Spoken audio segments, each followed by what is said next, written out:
Bonjour et bienvenue à cette deuxième édition de la Semaine de la santé durable qui est organisée par l'Association pour la santé publique du Québec et a pour thème les Québécois et les Québécoises au cœur de l'économie. Mon nom est Thomas Bastien, je suis directeur général de cette association. Enchanté d'être avec vous pour cette sixième et dernière rencontre virtuelle qui abordera la question d'économie verte et de développement durable. Alors pour ce faire, j'ai la chance d'être accompagné d'Alexandre Gaïevitch Sayer. Bonjour Alexandre, ça va bien? Bonjour, bonjour tout le monde. Alors, Alexandre, vous êtes professeur adjoint au département de sciences politiques de l'Université Laval depuis juin 2019. Auparavant, vous étiez chercheur postdoctoral au département de sciences politiques à l'Université McGill. Entre 2016 et 2018, vous avez occupé des postes de chercheur postdoctoral au Macmillan Center for International and Area Studies et de chargé de cours au département de sciences politiques à Yale University. Vous êtes également détenteur d'un doctorat à l'University College London. Vous travaillez sur une approche normative des politiques climatiques et sur la méthodologie en théorie politique. Vos recherches actuelles portent principalement sur la politique des changements climatiques, l'action collective, l'éthique de la tarification du carbone, l'économie verte et les théories de la justice. Juste ça, hein, Alexandre, hein, Juste ça. juste ça. Alors, merci beaucoup, Alexandre, encore une fois, d'avoir accepté notre invitation. Dans un premier temps, en fait, on va parler d'économie verte, d'économie circulaire et de développement durable, tous des piliers incontournables hein, de la santé durable. Et puis, on va justement commencer directement avec une question brise-glace, hein, si ça vous convient. De quoi D'accord. parle-t-on quand il est des questions d'économie verte? On pourrait en fait donner trois objectifs généraux de l'économie verte qui sont vraiment importants. Ça nous permet de bien comprendre le concept. Je vous dirais d'abord et avant tout la décarbonisation et la transition énergétique. Ce serait le premier objectif. Deuxièmement, on parle de protection du milieu naturel et utilisation efficiente des ressources. Et c'est là où il y a un lien vers l'économie circulaire. Et troisièmement, on parle de justice et d'inclusion. Alors, ce sont les trois piliers de l'économie verte. Et lorsqu'on parle de décarbonisation, alors ça, c'est vraiment très important de comprendre, on parle de la décarbonisation de tous les secteurs énergétiques. Alors vraiment, on veut tendre vers la cible, le net zéro en 2050 et ensuite continuer et avoir des émissions négatives. Alors c'est vraiment une décarbonisation de tous les secteurs comme le transport, l'électricité et la production d'énergie. Et cette décarbonisation doit être à un tel point profonde qu'il n'y aura presque aucune place pour les énergies fossiles comme le charbon, le pétrole ou le gaz naturel dans une économie verte. Alors, ces éléments-là sont très, très importants. Et là, bien sûr, lorsqu'on parle de protection des milieux naturels, c'est aussi un objectif crucial. On parle de régénération des milieux naturels aussi. Et ça aussi, c'est un effet très salutaire pour le climat parce qu'on augmente les capacités des puits de carbone sur la surface terrestre. Et troisièmement, ben là, on parle aussi de transition juste, de justice et d'inclusion. Et ça, c'est un objectif que finalement, on commence à en parler. Alors, moi, j'attendais ce jour. Alors, on parle aujourd'hui d'inclure toutes les parties prenantes, les différentes communautés qui vont être affectées par la décarbonisation de l'économie. Notamment, on peut penser aux communautés autochtones, on peut penser aux travailleurs du pétrole et du gaz. Alors, penser une transition juste pour tout et aussi pour les consommateurs. Alors, pour tous ceux et celles qui vont être touchés par la transition. C'est quand même un très, très, très, très, très, très gros objectif, on va se le dire, d'ici 2050, d'arriver à ce qu'on appelle l'économie verte, comme vous êtes en train de le dire là. Est-ce que c'est réaliste d'une certaine manière? Parce que de ce qu'on voit, on est davantage en train d'augmenter notre production, d'augmenter en fait nos émissions plutôt que d'arriver à une réduction. Tous les pays qui se sont engagés, je ne sais même pas en fait s'il y en a un parmi tous ceux-ci en fait qui ont atteint leur cible au cours des dernières années, si je ne me trompe pas, hein. Il y a quelques-uns qui sont en voie de l'atteindre. On peut penser à l'Allemagne qui avait des objectifs extrêmement exigeants de réduction de gaz à effet de serre. Donc, ils visaient le 50 de réduction pour 2030 et ils sont en voie, ils ne sont pas très loin de le réaliser. Alors, s'ils ne vont pas arriver, ils seront quand même proches. Alors, il y a certains pays qui ont fait des efforts, le Danemark, l'Allemagne, qui ont fait des efforts assez remarquables. Mais votre question, au fait, je crois que c'est la question qui nous permet de résoudre toute cette énigme. C'est cette question-là. Est-ce que c'est réaliste? Est-ce qu'on peut concilier environnement et économie? En fait, c'est dans les premières choses que je donne dans mes cours, c'est aborder cette question-là vraiment en détail parce que je pense qu'on doit l'aborder de face et on doit vraiment bien l'expliquer. Et je crois que c'est un peu, à mes yeux, la clé de voûte de tout ça. Je dirais pour deux raisons essentiellement. C'est que d'une part, les coûts de l'inaction climatique, donc les coûts de ne pas agir pour le climat, dépassent de beaucoup les coûts de l'action climatique. Alors, ne pas agir pour le climat, ça va nous coûter beaucoup plus cher que d'agir pour le climat. Alors, ça, c'est une notion que je crois qui a été très, très mal comprise et que finalement, on commence aujourd'hui à un petit peu mieux la comprendre, mais je crois que cette information-là doit vraiment être diffusée à tous nos dirigeants politiques et économiques. Et deuxièmement, c'est l'idée qu'aujourd'hui, c'est déjà rentable d'agir pour le climat. Et on a déjà des opportunités. Alors, agir pour le climat aujourd'hui crée de l'emploi et attire des investissements. Alors, c'est ces deux idées-là, en fait, que si on pouvait vraiment faire une communication politique de ces deux idées, on réussirait vraiment à aller de l'avant. Et je les explique un petit peu. Alors, la première idée, donc l'idée que l'inaction climatique coûte beaucoup plus cher. Les recherches en ce moment sont sans équivoque, au sens où pensez par exemple à tout ce que nous coûtent les changements climatiques aujourd'hui. Et ces coûts ne feront qu'augmenter. On peut penser aux inondations, aux feux de forêt, on peut penser aux canicules, aux sécheresses, à la perte agricole qui va s'en suivre, à la montée des eaux, à l'érosion des côtes, à toutes les infrastructures au monde qui sont proches des côtes. Ces pertes économiques-là, mais sont d'une telle dimension. On est en train de voir au fait que les dernières recherches nous montrent que le PIB mondial va chuter d'une manière vraiment, vraiment importante. On est en train de parler d'une perte de 10 à 12% du PIB mondial dans les prochaines décennies si on n'agit pas pour les changements climatiques. Alors, cette idée-là que ce n'est pas réaliste d'agir pour le climat, c'est plutôt l'inverse. C'est que c'est pas, notre économie ne sera pas capable de s'adapter et notre économie et notre planète, on ne sera pas capable de s'adapter à une température qui monte au-delà du 2 degrés Celsius. Alors ça va coûter vraiment très, très cher. Alors, c'est ce changement de paradigme qui, en fait, nous montre que l'économie verte, elle a dépassé cette dichotomie entre économie et environnement. C'est vraiment une manière de concevoir les deux. Et ça m'amène au deuxième point, cette idée vraiment cruciale que non seulement, donc on voit que l'inaction climatique coûte très, très cher, mais qu'aujourd'hui même, agir pour le climat, c'est tellement bénéfique pour la société.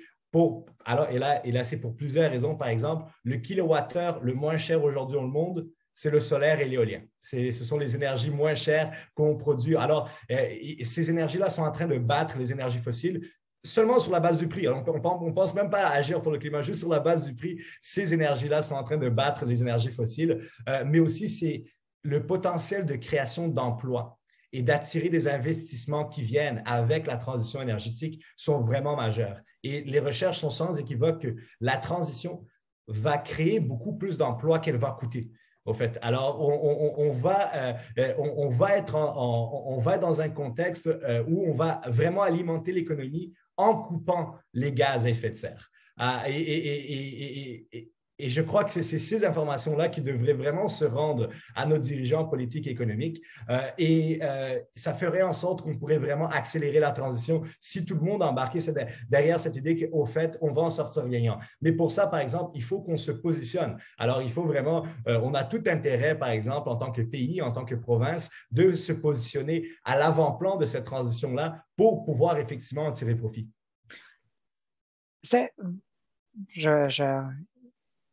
Les constats que vous faites sont inexorables de certaines manières, et puis c'est documenté en plus par la recherche. Il y a énormément en fait de données qui sont sorties par rapport à ça au niveau local, au niveau international.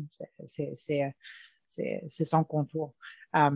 Est-ce qu'il y a une notion en fait de non-retour en arrière? Puis je vous le dis parce que on parle souvent en fait de consommation en fait de la planète qui multiplie par 3, par 4 d'une certaine manière. On parle potentiellement en fait de l'augmentation du niveau des océans. On parle potentiellement en fait de l'augmentation du nombre de degrés en fait sur la planète. Mais il y a des choses qui vont être à la fois potentiellement inévitables, mais qui ne vont pas pouvoir être ramenées vers les points d'avant. Vous voyez ce que je veux dire? Donc, c'est peut-être ça, en fait, ce que vous voulez dire aussi d'une certaine manière pas réaliste, c'est que si on n'agit pas maintenant, on ne pourra plus revenir en arrière. C'est pas comme essayer de replanter des arbres. Ça va pas être possible avec les technologies qu'on a actuellement, en fait, pour rabaisser le niveau de l'eau ou rabaisser la température en l'espace de quelques jours. C'est ça que vous êtes en train de dire, hein? Exactement, donc vous faites référence au fameux point de bascule. Alors, c'est sûr Exactement. qu'on est en train de dépasser les limites planétaires, alors à plusieurs égards, notamment au niveau de l'émission des GES, notamment au niveau de la chute de la biodiversité. On est en train de dépasser les points de bascule terrestres. Alors, on est en ce moment, au moment où on se parle, et nous, je nous regarde et plusieurs d'entre nous dans la société, on est suffisamment jeunes qu'on va voir ces changements-là. Et effectivement, il y a des points qu'on ne pourra pas retourner en arrière. Et d'ailleurs, le dernier rapport du GIEC, justement, que j'ai commenté l'année passée et cette année, on ne peut pas plus clair. La porte est en train de se refermer très, très rapidement. Et notre possibilité de vraiment réussir à bâtir cette économie verte de manière à ce que la planète demeure vivable, la fenêtre est très, très petite. Alors, c'est pour ça que je parle beaucoup d'accélération de la transition énergétique et accélération vers la transition vers une économie verte, parce qu'il faut accélérer la cadence. On est très, très loin. On est très, très loin de être au bon rythme. Alors, on est peut-être dans la bonne direction dans certains contextes, dans plusieurs contextes, on n'est pas dans la bonne direction, mais on n'est définitivement pas au bon rythme, peu importe où on est. Comme dans la lutte climatique, je le répète, je le dis des fois à mes étudiants, gagner trop lentement, c'est juste une autre manière de perdre. Il nous faut gagner, il nous faut aller plus vite. On ne peut pas se permettre d'y aller gagner lentement, ce n'est pas une option. C'est fantastique. Gagner trop lentement, c'est une autre manière de perdre. Justement, parlons en fait de ce qui est fait au Québec plus particulièrement. Alors là, on nous annonce potentiellement un troisième lien. On nous annonce l'arrivée en fait de voitures électriques plus particulièrement, ou la création en fait de batteries lithium et autres. Qu'est-ce qu'on fait au Québec? Est-ce qu'on fait bien? Est-ce qu'on fait assez? Est-ce qu'on ne fait pas bien? Comment vous arrivez à nous situer en fait justement dans cet échiquier un peu international? C'est une excellente question aussi. Il y a des choses qu'on fait bien et il faut le souligner, et il y a des choses qu'on ne fait pas bien et qu'on se doit également de le souligner. Alors, je crois qu'il y a une chose qu'on fait bien et je crois que le présent gouvernement, il y a une dimension de cet enjeu-là qui semble avoir compris, et c'est cette dimension on va essayer de capitaliser sur les acquis québécois pour justement se positionner à l'avant-plan de la transition. Alors ça, on doit insister là-dessus. Je crois que le gouvernement actuel et aussi la société québécoise commence à comprendre que effectivement, cette idée d'investir dans les batteries, d'investir dans la production de camions et d'automobiles électriques. Alors, on voit les automobiles électriques en Ontario, on voit les camions et les autobus électriques ici produits au Québec. On devrait absolument investir dans ces filières pour lesquelles on a déjà une expertise et pour lesquelles on a une main-d'œuvre qualifiée.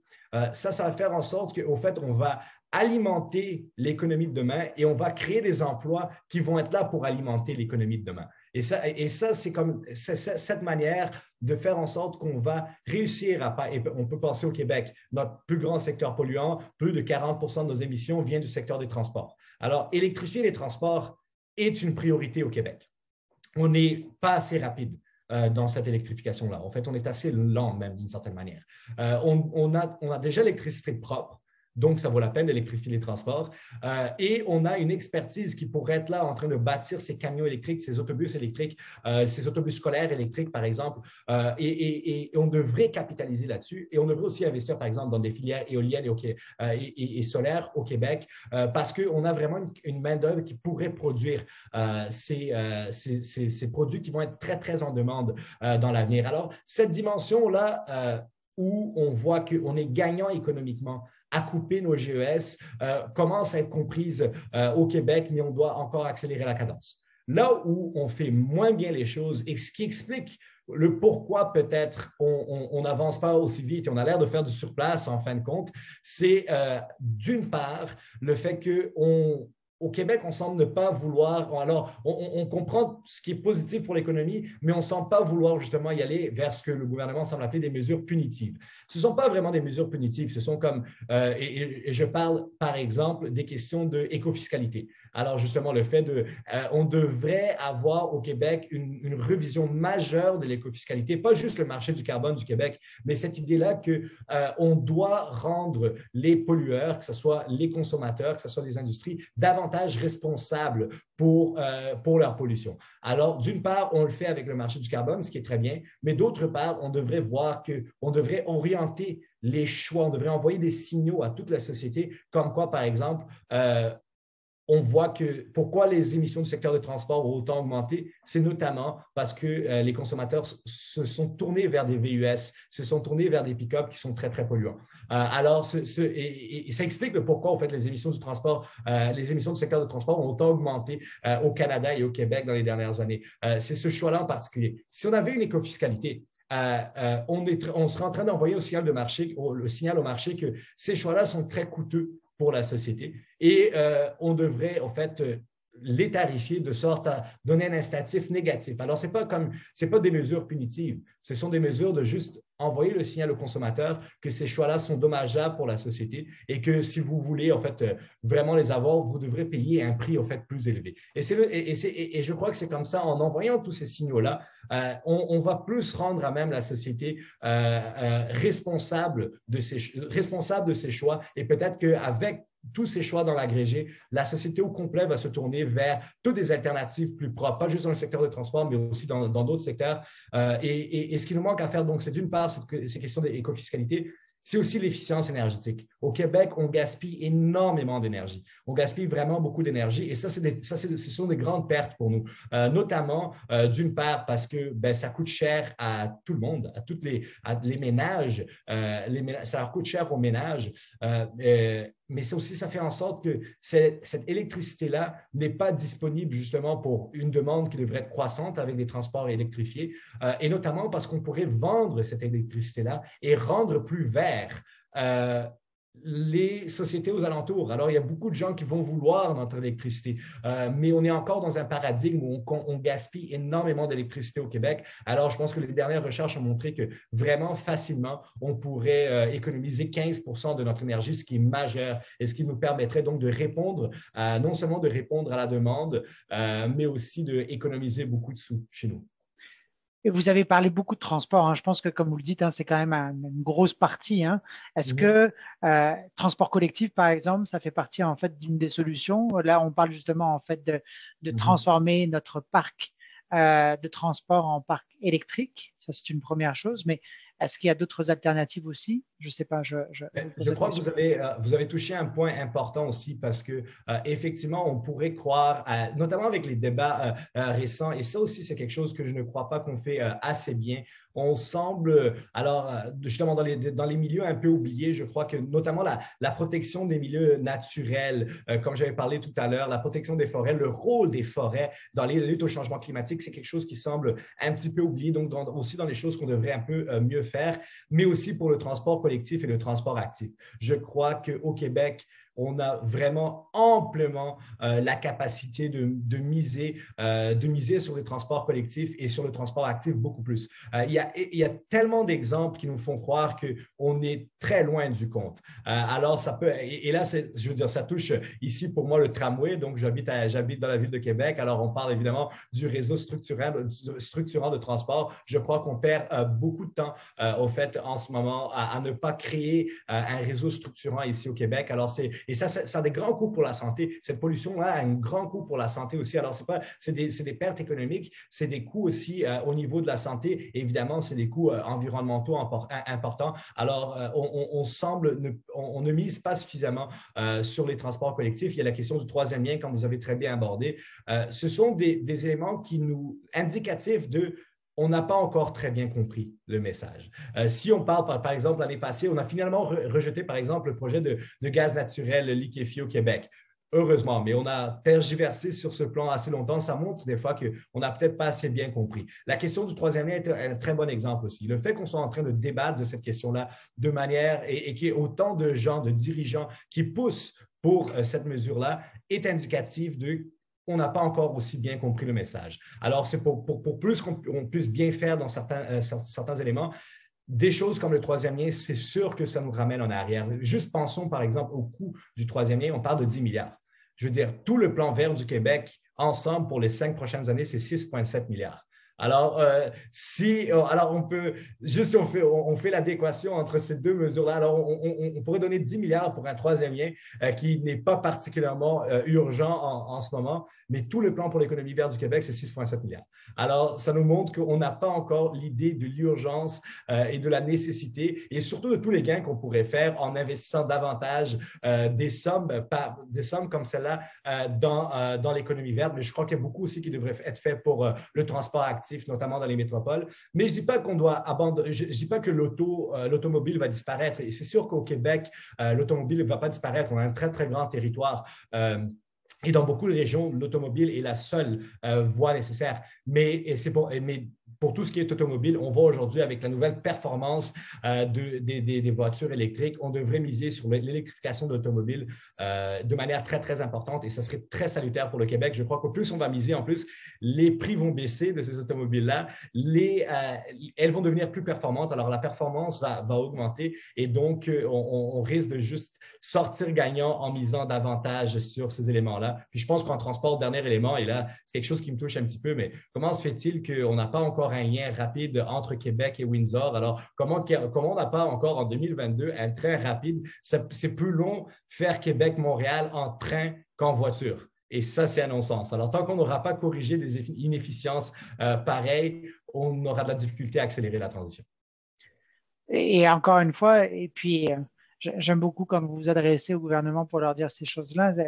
On veut que le gouvernement gagne. Mais malheureusement, en fait, même si on est sur la bonne direction, le fait qu'on n'aille pas assez vite, on perd. C'est ça qui se passe là, actuellement. Et donc, ça reflète un peu en fait les ambitions. Alors là, on a parlé beaucoup en fait de ce que par exemple le gouvernement peut mettre en place de son côté. Vous avez parlé aussi en fait de cette éco-fiscalité qui permettait en fait justement d'essayer de faire réduire à la base par rapport à certains achats ou par rapport à certains choix. Moi, en tant que citoyen et les personnes qui vous regardent en tant que citoyens ou citoyennes, comment on contribue en fait justement à l'économie verte de notre côté? Certainement. Alors, donc, il y a vraiment, faut jamais oublier toute cette dimension politique là. Donc, tous ces éléments qu'on vient de discuter, c'est vraiment important de ne pas perdre ça, de vue. Alors, lorsqu'on parle justement du poids, alors moi, je crois que c'est très important de parler de toutes les mesures citoyennes, mais j'aime pas lorsqu'on parle justement des mesures citoyennes et ça nous aveugle au point de ne plus comprendre la question politique. Alors, juste pour dire qu'on ne doit jamais oublier tous ces choix gouvernementaux qui font en sorte que, par exemple, et on le sait, c'est toujours plus facile d'être un bon citoyen dans une bonne société. C'est plus facile de prendre le transport en commun lorsque le choix de transport en commun est disponible. Alors, juste pour ne jamais oublier qu'au fait, ces responsabilités politiques-là vont permettre de faire en sorte que, par exemple, si on a un meilleur transport en commun, si on a un système de compostage qui est offert par les municipalités, des éléments comme ça, évidemment, un recyclage et un traitement de matières résiduelles efficient et vert au Québec, c'est sûr qu'on décuple au fait l'action citoyenne. Alors, l'action citoyenne, elle aura beaucoup plus de sens lorsque ces mesures-là sont en place. Et des fois aussi, c'est que effectivement, pour que les citoyens prennent les bonnes actions, des fois, on doit faire en sorte que ce soit plus facile pour les citoyens de le faire. Donc, c'est juste une prémisse comme ça. Et notamment, des fois, on doit aussi rendre plus difficile de prendre les mauvaises décisions. C'est pour ça que quand je parle de tous les signaux qui sont envoyés à la société, donc, on doit rendre les choix comme le transport en commun ou le compostage plus facile et on doit rendre les choix comme acheter un VUS plus difficiles. Alors, du moment qu'on a déjà ça en tête et qu'on a ces prémices-là en tête et qu'on envoie ces signaux, ça commence bien. Ensuite, qu'est-ce que les citoyens en tant que tels doivent faire? Là, on parle vraiment de quelles sont nos responsabilités en tant que citoyens. On pourrait voir comme 3 niveaux de responsabilité. Un niveau de consommation, un niveau de participation et un niveau politique. Donc, un niveau de consommation, là, je pense qu'on peut penser à plusieurs éléments que peut-être plusieurs personnes sont familières avec, mais ça vaut vraiment la peine de se les rappeler comme prendre le transport collectif au lieu de la voiture, un régime alimentaire avec moins de viande et plus de plantes. Ça, c'est très important en fait. Et autre élément, réduire le gaspillage alimentaire. Et juste pour vous donner une idée, là, cette idée d'avoir un régime qui est davantage basé sur des plantes et moins basé sur de la viande et l'idée à réduire le gaspillage alimentaire dans toutes les solutions. Donc, si on prend les 80 solutions pour régler les changements climatiques, si on prenait vraiment toutes les solutions qui nous sont nécessaires dans les prochaines années pour vraiment réduire la crise climatique et en finir avec ça, on pourrait en nommer 80, mais juste pour vous dire, l'idée de réduire notre gaspillage alimentaire et diminuer notre consommation de viande, les deux sont dans le top 10 des solutions les plus importantes. Alors, ça, c'est vraiment majeur. Alors, je crois que c'est quelque chose qu'on doit comprendre en tant que société, que ça fait partie de nos responsabilités. Évidemment, je pense que moins de consommation de produits en général, on doit revoir notre consommation de vêtements, d'électronique. C'est sûr qu'on doit parler de recyclage et de traitement des matières résiduelles. Et il y a peut-être d'autres éléments où les gens sont un peu moins familiers au niveau de la consommation. On peut penser, par exemple, aux rénovations domiciliaires visant davantage l'efficacité énergétique. Et d'ailleurs, il y a des programmes gouvernementaux qui, quand je dis pour rendre ça plus facile, il y a des programmes gouvernementaux qui nous disent, par exemple, au Québec, on a Rénové Vert, qui en fait donne des subventions, des crédits d'impôt pour des familles qui veulent rénover leur maison pour être plus vert. Alors, des éléments comme ça sont importants. Justement, l'aide ou les déductions pour les voitures électriques, donc le fait qu'on donne 8 000 $ au provincial, 5 000 $ au fédéral pour l'achat de voitures électriques. Ça, c'est sûr, c'est une mesure qui coûte cher quand même au gouvernement, mais en ce moment, au moins, on voit le signal, regardez, ça va être plus facile de passer vers l'électrique. Alors, ce sont des éléments comme ça sont importants, mais sinon, je pense qu'il y a aussi comme d'autres éléments comme justement l'isolation des thermopompes, des thermostats avec des contrôles automatiques, justement des électroménagers plus efficients. Il y a une série de choses au niveau de la consommation que les citoyens peuvent faire. Mais je ne dirais pas qu'on devrait arrêter avec juste la consommation. Je crois que les deux autres niveaux sont aussi importants. Pour beaucoup de gens aussi, par exemple, le fait de participer, le fait de sentir qu'on participe à la lutte climatique, que ce soit dans notre milieu de travail ou dans notre milieu d'études, que ce soit dans nos communautés ou dans des organisations citoyennes, ça aussi, c'est un niveau qu'on peut faire en tant que citoyen. Par exemple, que ce soit de proposer des alternatives vertes dans notre milieu de travail, en entreprise. Alors, même si notre entreprise n'a aucune vocation environnementale comme telle, il y a toujours des pratiques qu'on peut essayer d'installer pas juste chez nous, mais aussi dans notre milieu de travail. Alors donc, ce niveau de participation-là est aussi important, je crois, qu'on puisse faire comme citoyen. Et finalement, je dirais que le niveau politique est très, très important. Cette idée qu'on doit élire des politiciens qui sont sincères par rapport à la lutte climatique. On doit faire en sorte que les politiciens qui ne priorisent pas le climat soient pénalisés à l'urne. On doit en fait envoyer le message aux partis politiques qui ne croient pas que le climat est une priorité, que ces partis-là n'ont aucune chance de gagner. Alors, ce sont des éléments…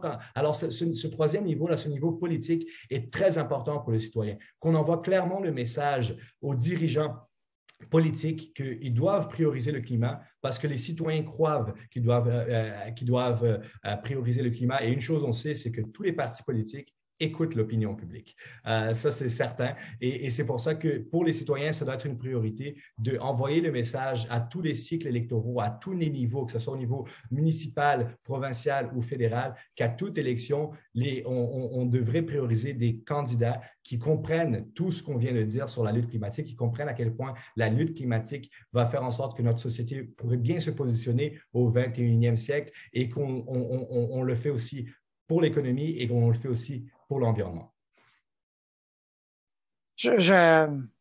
On ne peut pas être plus d'accord avec ça, là, Alexandre. Merci beaucoup. C'est très, très éclairant. On retient, en fait, c'est fou à quel point, en fait, il y a plusieurs niveaux. C'est très complexe, d'une certaine manière. Et puis, c'est peut-être pour ça aussi que certaines personnes aussi, parfois, peuvent s'y perdre. Mais il y a de la responsabilité individuelle, la responsabilité collective, il y a de la responsabilité politique, comme vous l'avez expliqué. Dans les trois cas, on n'en fait pas assez.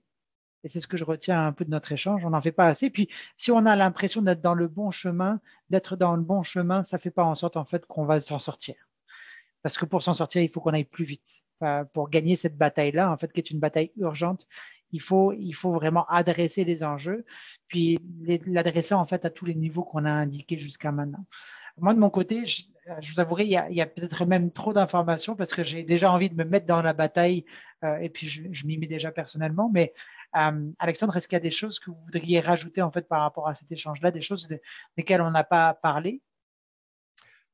Je crois que si, je crois que l'idée, et je pense que je finirai avec ça, est que on devrait penser à se positionner stratégiquement en tant que société dans cette transition énergétique-là. Donc, c'est cette idée que on va construire une belle société en agissant pour le climat. On va construire une meilleure société, une société qui va être plus en santé, une société qui va être plus riche, une société qui va être plus résiliente. On sait, notamment, on sait que on risque en protégeant les milieux naturels, par exemple, on risque de diminuer les risques de maladies zoonotiques comme le coronavirus qu'on vit en ce moment. Alors, on va avoir une société qui est plus en santé, une société qui est plus riche, une société qui est plus résiliente. Je crois que c'est avec ces idées-là en tête qu'on devrait procéder, alors que les gens votent pour le climat en sachant que ça va être bon pour nous en tant que société et que nos dirigeants politiques et économiques comprennent qu'on se positionne stratégiquement au 21e siècle en tirant profit, en montrant du leadership au niveau climatique. C'est-à-dire on peut penser à tous ces éléments, que ce soit comme la production de technologies qui vont être bonnes pour la société de demain, le fait de former la main-d'œuvre pour la société de demain, le fait de prendre soin de nos travailleurs. Alors, c'est pour ça que cette autre dimension de la transition juste, de dire que les travailleurs qui aujourd'hui dépendent des énergies fossiles pour leur gagne-pain, parce qu'ils travaillent dans ces secteurs-là, ou des industries qui sont très intensives en carbone, tous ces travailleurs dans ces milieux-là, le message devrait être des gouvernements. On sait que plusieurs d'entre vous sont à risque de perdre des emplois, mais regardez, il y a de nouveaux emplois qui vont être créés et on va vous aider dans cette transition-là. On va prendre soin de nos travailleurs. Et je crois, et par exemple, on va offrir des formations aux travailleurs qui ont besoin de formation. On pourrait offrir toutes sortes de mesures de soutien, que ce soit du déménagement à la formation, à l'aide pour faire en sorte que ces travailleurs passent des secteurs qui sont intensifs en carbone au secteur de la société de demain. Et je crois que ce message-là fait en sorte qu'on va augmenter l'acceptabilité politique de toute la lutte climatique. C'est qu'on va voir qu'on va prendre soin de nos communautés et nos travailleurs qui, aujourd'hui, dépendent de ces industries-là, mais qu'on va leur montrer, regardez, on prend soin de vous, vous avez des opportunités dans l'économie de demain. Et je crois que ça ferait en sorte qu'on va augmenter beaucoup plus la cohésion sociale autour de la lutte climatique. Et ça, c'est vraiment important pour qu'on puisse accélérer le pas, comme on disait tout à l'heure. Alors, je finirai sur cette note-là. Il n'y a pas meilleure fin, Alexandre. Merci beaucoup pour ce mot de la fin qui est vraiment inspirant. J'espère, en fait, nous, de notre côté, vous en faites pas, on va faire ce travail-là pour que le plus de personnes possible puissent entendre ce message-là. Donc, merci à nouveau, Alexandre. Votre temps est extrêmement précieux. Et puis, on va continuer justement. Je vais inviter les personnes qui suivent cette semaine de la santé durable à aller voir d'autres capsules vidéo qui ont été faites justement pour parler d'investissement responsable, d'achat responsable également, de recherche en matière de santé durable de la population qui inclut en fait des émotions, enfin des thématiques comme celles que vous avez abordées aujourd'hui, Alexandre. Merci à nouveau. On se laisse là-dessus, si ça vous convient. Ça me fait plaisir et bravo à vous pour votre travail parce que vous faites vraiment un travail extraordinaire. Alors, merci à vous pour tout le travail que vous faites. Ça fait vraiment plaisir. Merci, Alexandre. Bonne journée.